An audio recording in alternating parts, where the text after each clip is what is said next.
Korte Suprema, aaksyon na? Naku po, impeachment ipapatigil na!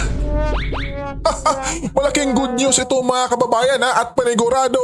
Iyak na naman dito ang kampo ni Luistro mga kababayan.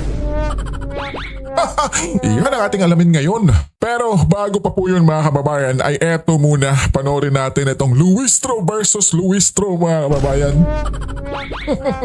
Tila ba'y huling-huli yung kasinungalingan niya kasi mga kababayan eh. Eto mga kababayan, panoorin natin. The prosecution has been very consistent that what we did in the Okay. Committee on Justice of the House of Representatives is never a Never? mini trial. Okay, tandaan yung mga kababayan ha, never. Sinabi niya yan ha, never mga kababayan.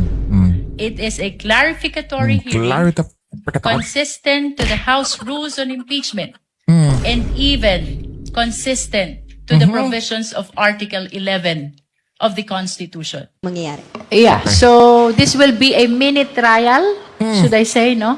Because the full-blown trial will happen in the Senate. What is important is to give ample opportunity to the complainant to present their witness and evidence per ground. Nako mga kababayan. Diba, dito pa lang huling-huli na. Oh. Tapos maniniwala pa kami sa inyo?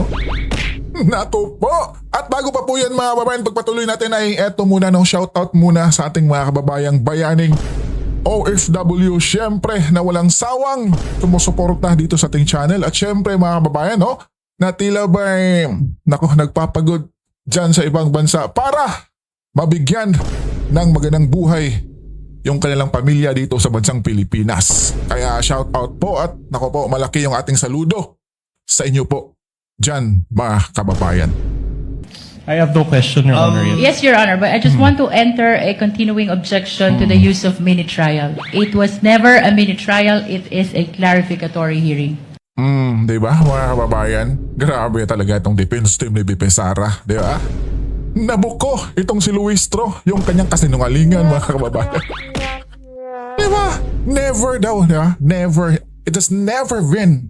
Di ko yan sinasabi na may mini trial na nangyayari. Pambihira talaga. Ang galing mo. Guwapitong abogado ni BP Sara mga kababayan, no? Nabuko niya itong si Luistro. Your Honor, just a short rejoinder. Isn't Eto. it, May proceed, counsel.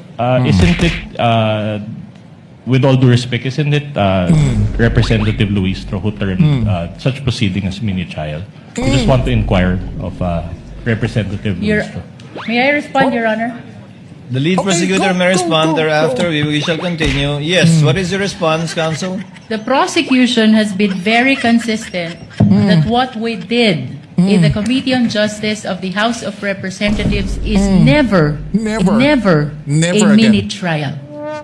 Mangyayari. Yeah, so this will be a mini trial. Mangyayari. Yeah, so this will be a mini trial, should I say, no? Because Di ba? Hoy, Luistro, karong-klaro na, oh. Ang bira talaga. Ang galing talaga magsinungaling ng prosecution, mga kababayan, no? Kaya tila ba'y hindi na maipagkilaw, mga kababayan, na yung kanilang inirepresentang witness kuno. Ay naku po. Kapatid din nila, di ba? Oh. Ano nga ang kapatid ng sinungaling, oh? Diyan sa caption, mga kababayan, ayan, oh. the full-blown trial will happen in the Senate. Full-blown trial. Pambihira talaga. Mga kababayan. Kaya, naku po. Anong masasabi nyo dito? Kay Kong Luistro, mga kababayan. At eto pa mga kababayan, pakinggan natin si Jesus Husidoke Mandarahong mga kababayan, ukol din sa kanyang reaksyon sa nangyari kahapon mga kababayan, no? Sa tila ba'y huling appearance na ata ni Matibag mga kababayan. At sinabi pa ng kanilang grupo ni Luistro, lalong-lalo na yung si Redon mga kababayan, ay nako po, yung si Matibag raw ay hindi natibag. Pambira. Eto, pakinggan natin. Hala, hindi pala nakatulong yung testimonya ni Matibag. Naku po, akala ko ba mga kababayan sinabi ni Redon, hindi, Redon mga kababayan, yung malaking ilong, yung may malaking ilong. Na, di ba? Naghambog siya mga kababayan na si Matibag raw ay naku po, may pasabog. At hindi matitibag mga kababayan. Pero samantala kahapon, Neto Robin lang pala yung tumibag sa kanya. Di ba? Kambugan kasi nila mga kababayan is di ba, may matindi raw sabog na mangyayari sa paglantad or pag-witness dyan ni Matibag mga kababayan. Pero naku po, anong nangyari? Sa kaso ng prosecution, lalo daw lumubog ang prosecution dahil sa pag-appear ni Matibag. Nakita kasi ng taong bayan na talagang political operator si Matibag. Tama. At talaga naman yung kanyang political bias sa mga Duterte ay grabe. Correct. Una, yung kanyang asawa nag-endorse ng impeachment complaint. Alleged Isa din yun mga kababayan, di ba? Kung wala na, doon pa lang mga kababayan, maghihinala ka na, di ba? Tapos yung witness mo, mismong asawa pa, yang si Matibag, at yung asawa mo mismo pa din, yung isa sa nagsampa ng kasong impeachment kay BP Sara, mga kababayan. So paano kami, taong bayan, maniniwala sa inyo? Di ba? involved din ito sa flood control controversy. Si Matibag dating nagsusulat sa Daily Tribune at ipinakita ni Attorney Mark Villuan na Yes, yung gupitong abogado. ito ay nagsulat ng 3 artikulo na very damaging sa Vice President, very opinionated at sinasabi doon sa kanyang column na ang Vice Presidente ay Bratinela. Ayun. Tapos mga babayan, di ba, kung napanood nyo kahapon, lumusot pa si Matibag. Yung nagsabi ng Bratinela ay si Tatay Digong pa mismo raw. Kaya yun yung ginawa niyang title kung baga sa kanyang Tribune mga babayan. Sa kanyang isinulat, di ba? Sa Daily Tribune. Pamira, ang galing talaga ni Matibag lumusot mga babayan. Pero, nako po, huling-huli ka na, sir. Huli ka niyo? na. Maliban doon, umamin siya na political operator siya dati.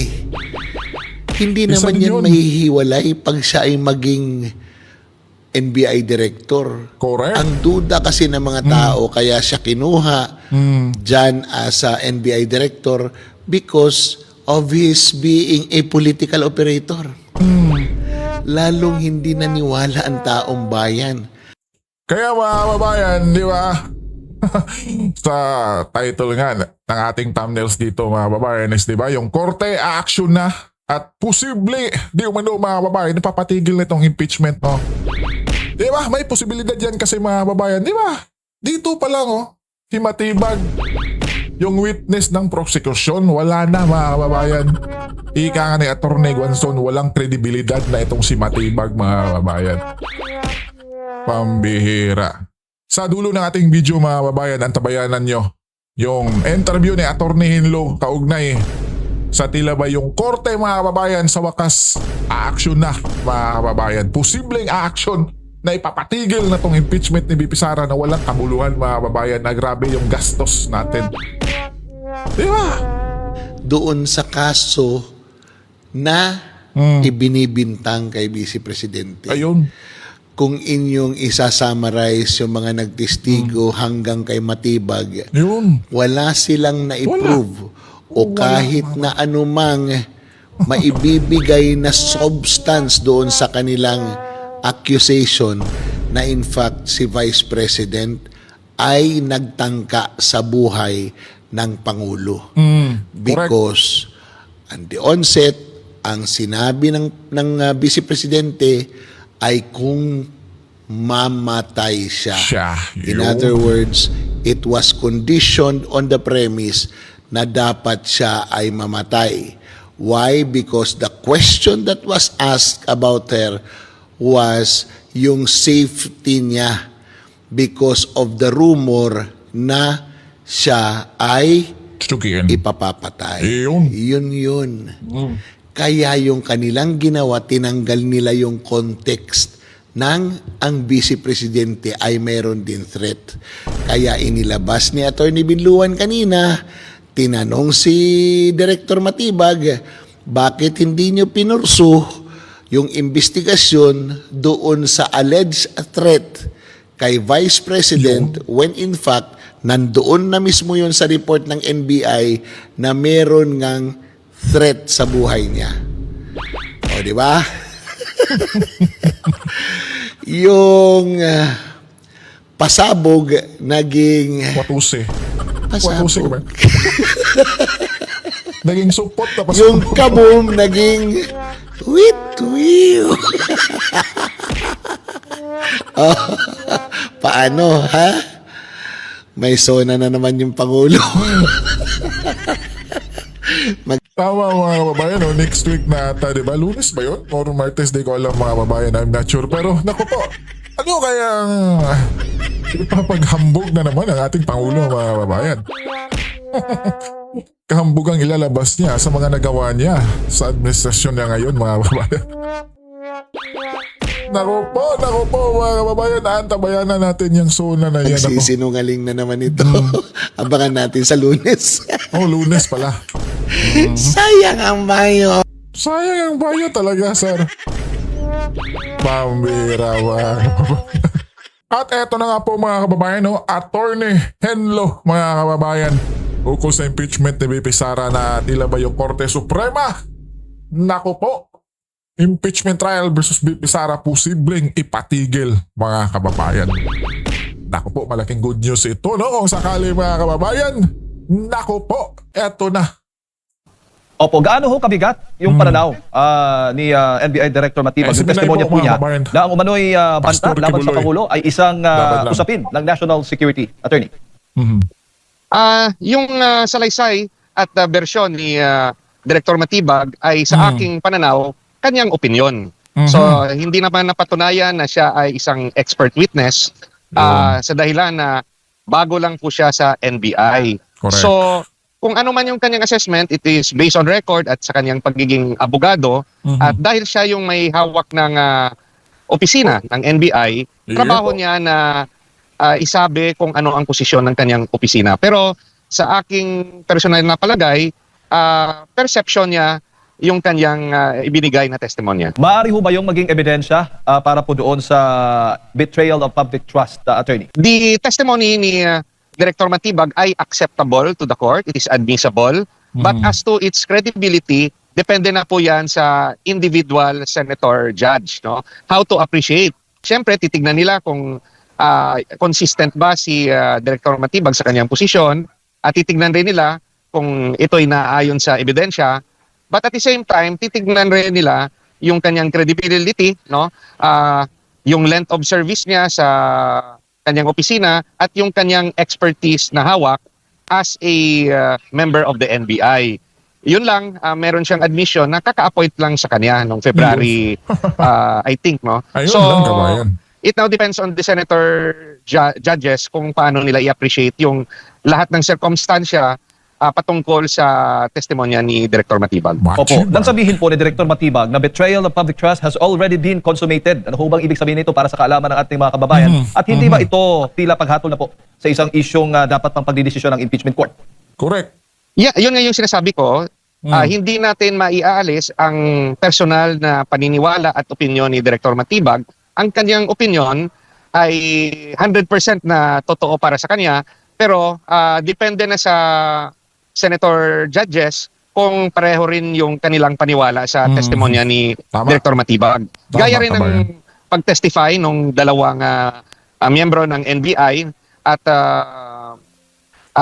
respetohin natin yun kasi yan yung kanilang paniwala base sa investigasyon nila na based sa video na nakuha nila sa mga sabi ni VP Sara. Opo, sinabi po ni Director Matibag na hindi po nila isinumpina o binigyan po ng sampina o naglabas ng sampina laban po doon kay VP Sara dahil hindi rin umano ito dumadalo sa mga naunang sampina po sa pangalawang Pangulo. Legal ho ba itong ganitong paliwanag, Attorney? I think it was admitted by them na wala namang sampina but a mere invitation. No? The office gave invitations to the Vice President at for some reason the Vice President hindi naka-attend sa mga araw na inimbita siya. Pero magkaiba po yung invitation sa subpoena. Regarding sa mga ibang witnesses, sana talagang nag-insist yung NBI to require their attendance. At kung sa tingin nila ay may connection yung mga yon at may ginawang illegal, dapat Patawag na lang. dapat in-insist ng NBI at kung kailangan, i-file sila ng kaso kung mayroong conspiracy to Ayun. commit an assassination or talagang gusto nilang hanapin kung sino yung kausap ni VP Sara. Dahil That's kung hindi correct. po sila nag-issue ng subpoena, attorney, yung NBI, maaari ho ba itong questionin din po ng depensa doon po sa issue ng due process? Pwedeng i-cite ng depensa na hindi buo ang investigasyon. Yung isa na nakita natin sa mga testimonya, walang attempt also to talk with President Marcos, the First Lady, and the former Speaker Martin Romualdez. Kasi yung grave threat, although it does not require those alleged victims to file a complaint, because the NBI could actually file it, yan yung ginawa nila.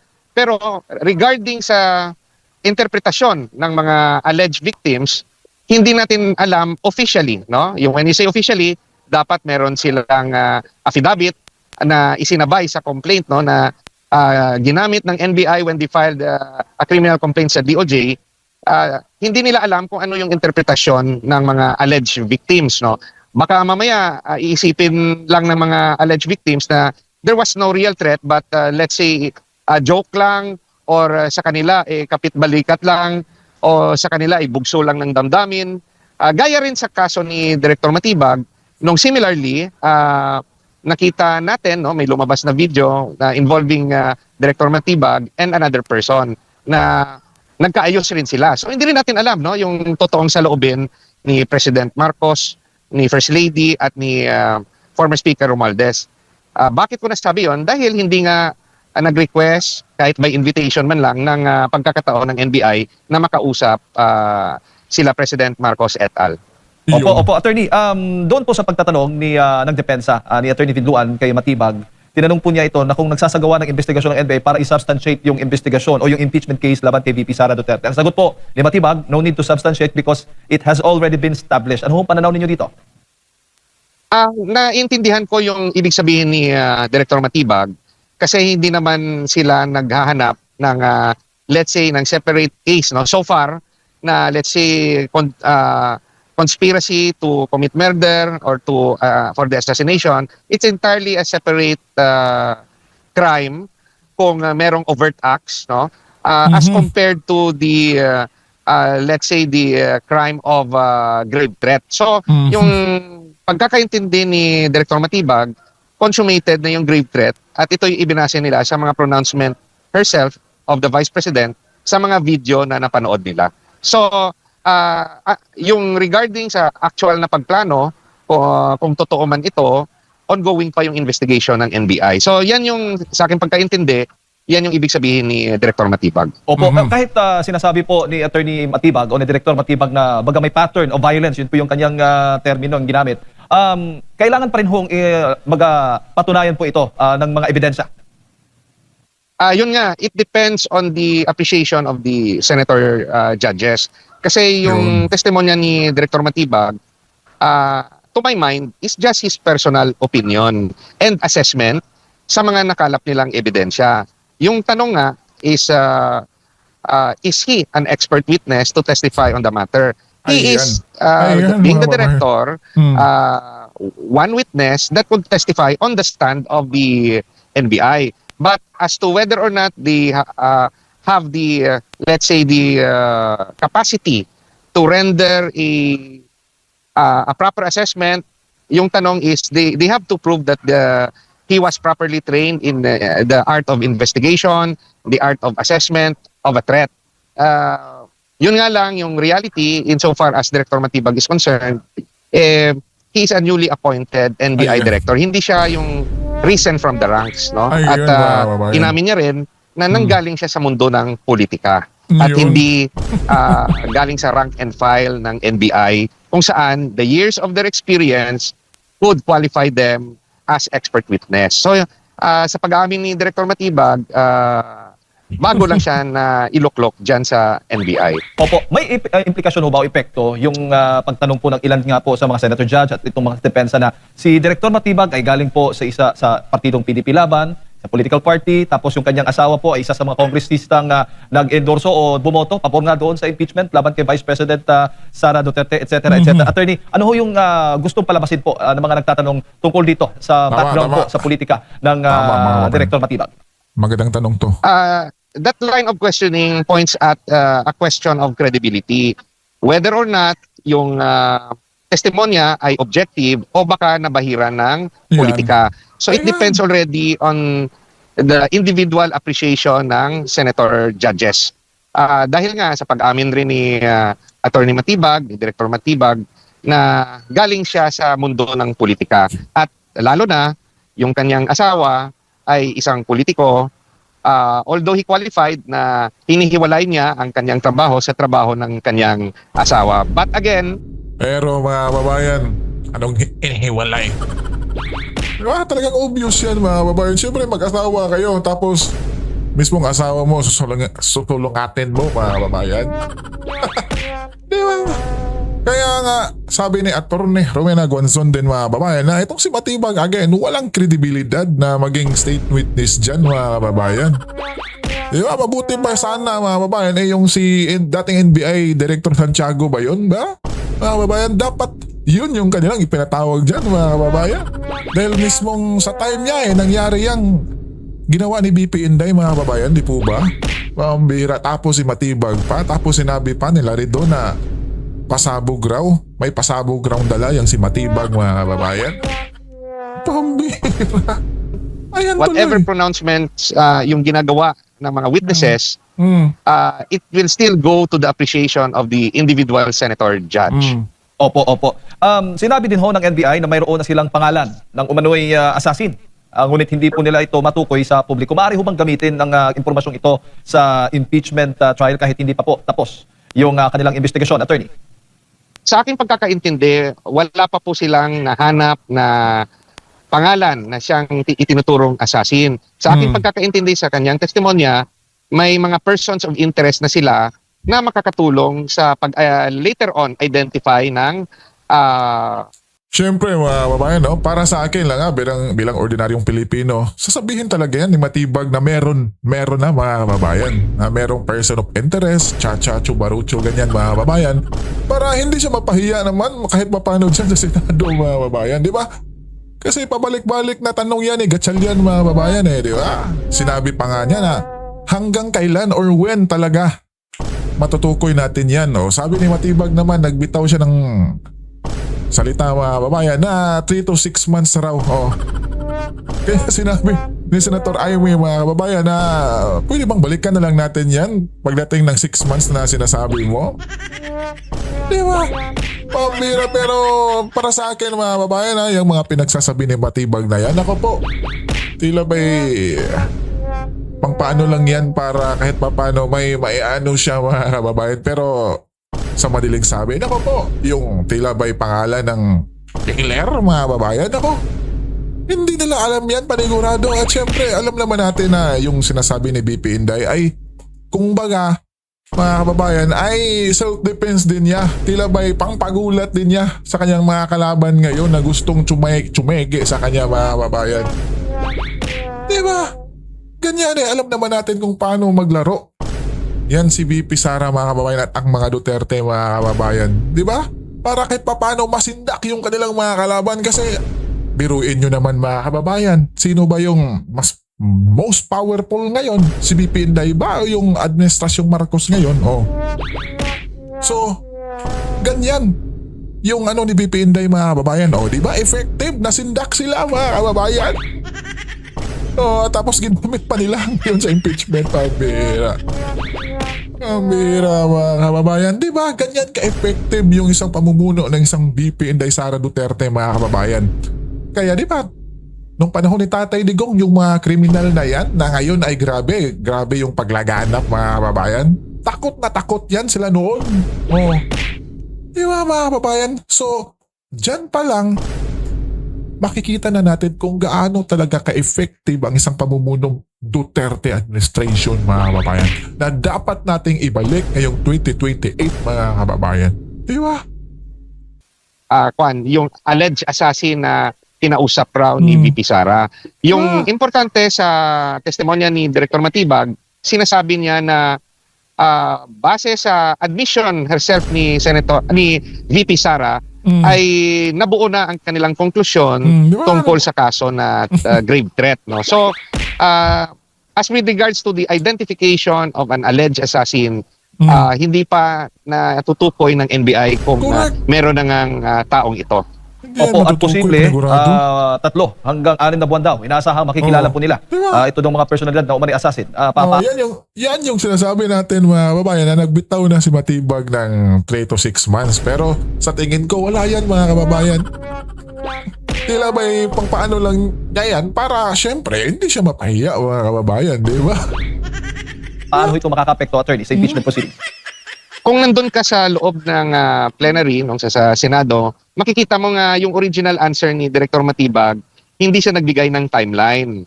Kaso, yung nagtanong sa kanyang senador, I think baka si Senate President Win Gatchalian yun, Win Gatchalian yan. talagang nag-demand Insist no, siya. ng Oo. timeline. Yeah. Pero sa aking obserbasyon, noong umpisa, ayaw magbigay ng Yan. definitive timeline si Director Matibag. Ayaw magbigay, mga kababayan, dahil syempre, paradong walang basihan, mga kababayan eh. Di ba, yung pangalan ng killer, wala, hindi nila yan alam, mga kababayan. Di ba, nasa mind lang yan, VP Sara, syempre, kung anong pangalan, mga kababayan. Pamira talaga. At sa kanya ring let's say testimonya na analyze ko na talagang wala pa silang pangalan Yun. kung sino man yung Nasa alleged mind ni VP assassin Sara lang yan. na kinausap ni VP Sara. Syempre, si VP Sara lang ang may alam dyan. Opo. Attorney, tungkol din ho doon sa impeachment process. Kasi nabanggit ng depensa na mini trial yung unang pagdinig na ito. ng Kamara doon sa impeachment case ni VP Sara. Pero Pero ino-object gusto nitong naman yan. prosecution. Ano ho ba yung legal na pagkakaiba ng dalawang ito, attorney? At paano po ito makaka-apekto itong kredibilidad ng mga ebidensya kung ang mga ito ay unang natalakay sa House impeachment proceedings? If we recall, noong iniimbestigahan pa lang yung kaso ni VP Sara doon sa House of Representatives, I think in an interview, isa sa mga congressman ay nakapagsabi ng katagang mini trial. Yun. At ito ay kinuha ng publiko na yan ang ginawa ng Congress, no. So ito'y pinabulaan na naman officially ng mga miyembro ng Kongreso na hindi ito mini trial. So that particular word, no, or words ay nasabi outside the halls of Congress at I think it was said during an interview. So at itong word na to o words ay challenge sa Korte Suprema, no. The very reason na sinasabi na hindi authorized yung House of Representatives, in particular yung House Committee, yung Committee on Justice to conduct any kind of trial kasi yung trial is reserved sa Senado. But again, that issue is now pending with the Supreme Court. At Eto hindi na. natin alam, anytime pwedeng pumasok yung Korte Suprema at sasabihin na mali yung ginawa ng House of Representatives at anytime pwedeng ipatigil ang impeachment case dito sa Senado. Opo, Yun. huli na lang bago ko ipasok kay partner at bar attorney, doon sa trial, alin ho sa dalawa ang nakakuha ng mas malaking momentum, yung prosecution ho ba o itong depensa? At kung at dagdag ko lang, may sapat na bang ebidensya o mga ebidensya na naipresenta dito sa Article 4? O kailangan pa ba ng prosecution ng matitibay na testigo o ebidensya para po patunayan itong artikulo ito? I think the prosecution will be resting their case after the testimony of Director Matibag. I think tapos na yung kanilang presentasyon ng kanilang witnesses and it will be the turn of the defense, no.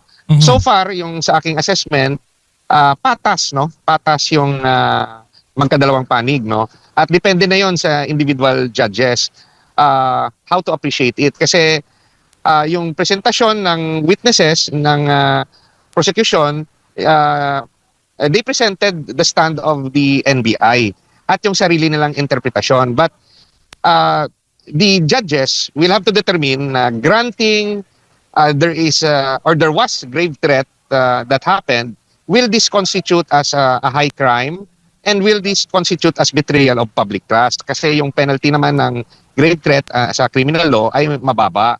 At baka intindihin rin ito ng judges na pag sinabi mong high crime, yung penalty dapat mataas, nga reclusion perpetua o life imprisonment. It depends on their appreciation, magkakaiba silang lahat. Now, antayin natin kung paano naman yung depensa ng defense team ni VP Sara at kung sino rin yung kanilang mga witnesses to prove, no, na mali yung naging interpretasyon ng prosecution. Attorney Mayong Aga, si Admar po ito. Kung pagbabatayan po yung nakalipas na 3 witness na pawang mga taga-NBI, makikita niyo po ba dito yung kalidad ng kanilang pag-iimbestiga? Lalo na humarap sa nakalipas na 2 trial, ang mismong pinuno ng NBI na maraming question doon sa doon sa kanilang pag-iimbestiga. Hindi po ba ito makakasira sa kanilang kredibilidad bilang lead agency, pangunahing ahensya ng gobyerno na nag-iimbestiga po sa iba't ibang klase po ng krimen, Attorney? Sa personal kong opinion, the NBI could have done better. They missed, no, to interview President Marcos, the First Lady, and House Speaker Romualdez. Ayun. Paano nila masabi na grave threat was committed, which sa impeachment they use as a ground to interpret na high crime yon at betrayal of public trust para ground, no, for the impeachment of the Vice President? Paano nila magbigay yung ganyang konklusyon? Hindi pa naman nila nakakausap ng personal yung mga alleged victims. Malay natin, sagutin ng mga biktima na nagkaayos na sila. O sabihin ng mga biktima na iba yung interpretasyon nila at parang joke lang sa kanila at sa kanilang pananaw, hindi sila natakot. So, the NBI cannot conclude, no, or give a 100% conclusion dahil nakulang yung kanilang investigasyon sa aspeto na yon. So, they could have actually completed it if sasabihin na ni na Pangulong Marcos, ni First Lady at ni Speaker Romualdez under oath na talagang natakot sila at sa kanilang pananaw ay seryoso yon. But still, they have to overcome, no, the interpretation of each judge as to whether if grave threat was committed, kung ma-prove nila na it should be considered as a high crime and a betrayal of public trust. So that's another issue that they need to overcome in order to have a successful conviction for this impeachment trial. Opo, dito naman po tayo sa sentro ng debate rin sa social media ngayon. Yung naging pahayag po ng kapanyo PDP laban na si Senator Judge Robin Padilla, kung saan maraming nagkomento doon sa kanyang pahayag na sana hindi one-sided ang prosecution. At nabanggit na sa isang panayam naman kay Congresswoman Jervy Luistro, parang sinabi niya na mas nakakapagtaka kapag neutral ang prosecution at kung i-defend namin yung respondent. At ngayon, doon sa mga nakakaintindi dito sa naging pahayag ng Senator Judge, may mga lumalabas din na kanilang batayan, no? Sa sinasabi dito sa Canon 2, Section 31 ng Code of Professional Responsibility and Accountability of the Philippines, quote-unquote, the primary duty of a public prosecutor is not to convict but to see that justice is done. Ano pong masasabi niyo po dito, Attorney? Kailangan napanood nila yung buong pangyayari para ma-interpret natin ng tama. Yung sa akin, nandun ako sa loob, no, ng trial court at napanood ko yung umpisa, yung reaksyon ng mga audience, yung pag-object ni Senator Raffy Tulfo, yung mga sinasabi ni Senator Padilla. Sa aking interpretasyon, yung ibig sabihin ni Senator Padilla ay bakit, no, at napasama, at tandaan nyo, napasama yung issue ng Senator Judges, no. Yung ibig sabihin ni Senator Padilla ay bakit, no, pag sinabi ng prosecution na pwedeng magtestigo, no, yung mga witnesses, kahit may mga kaso, dahil nagtanong si Senator Padilla, bakit kayo nagpipresenta ng mga testigo na may perjury cases, may pending perjury cases. Ang sagot ng prosecution, pwede silang ipresenta pag hindi pa naman sila nako-convict with finality. So sa pagkakaintindi ni Senator Padilla, napaka-unfair yan. Bakit? Dahil may sa kanyang example, yung mga senator judges Opo, senator, na wala yes. pa namang conviction at Yes, sila'y Senator naakusa, Marcoleta, kabayan. in particular no, si Senator Jinggoy at Senator Marcoleta, Marcoleta, na yeah. nakakulong sa ngayon, ay binabawalan. No? At Yun. sinabi niya nga, binabawalan ng ombudsman. Siyempre yan yung stand ng ombudsman, pero yung nagbabawal yung Sandigan Bayan, yan yung ibig sabihin bakit hindi makatestify. So hindi naman ibig sabihin na hindi nirerespeto ni Senator Padilla yung proseso sa legalidad, no? May sariling rules rin kasi yung Sandigan Bayan. Sinight niya lang, no, na at ako kasi nakakasama ko si Senator Padilla, meron rin akong napanood na video ni Congresswoman De Lima na nagsasabi na sa kanilang interpretasyon yung regarding no yung the number of votes required no to convict ay yung posisyon ni na Congresswoman De Lima, who is part of the prosecution, ay dapat hindi bilangin ang boto ng mga judges na hindi nakaka-participate dahil sila ay nakakulong. So, to the mind, you must remember na si Senator Padilla laging nagbabase sa konstitusyon at sinasabi niya sa kanyang mga pahayag yung equal protection of laws sa due process. Sa aking palagay, yung nasa isip ni Senator Padilla nung nagkomento siya tungkol sa issue na yan, ay napaka-unfair naman po ng pagtrato ng prosecution regarding the senator judges na may hinaharap na mga kaso na hindi mabibilang yung boto o hindi sila makaparticipate sa trial at yung sa kanilang treatment sa witnesses na merong mga pending na kaso na hindi pa pinal yung conviction. So, naglalabas lang ng kanyang damdamin si Senator Padilla nga dapat patas ang batas at patas yung treatment at kasi pag hindi natin ito sundin, nalalabag rin yung due process. So, yan yung hindi kasi tuloy-tuloy yung naging argumento ni Senator Padilla dahil pumasok si Senator Rapi Tulfo. Pero kung papakinggan natin o papanoorin natin, kung may video kayo na kopya, kung anong nangyari sa puntong yon, yan po ang ibig sabihin ni Senator Padilla sa aking interpretasyon.